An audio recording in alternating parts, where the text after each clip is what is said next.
মোট ৬টা মামলা আজকে শুনানির 4 শুনানির জন্য ছিল।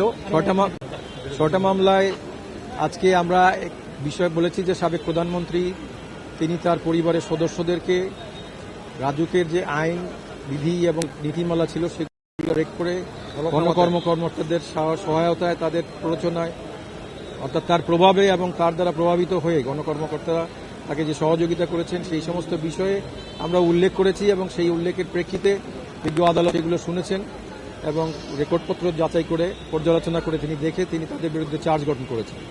টোটাল আসামির সংখ্যা হচ্ছে মোট 27 জন।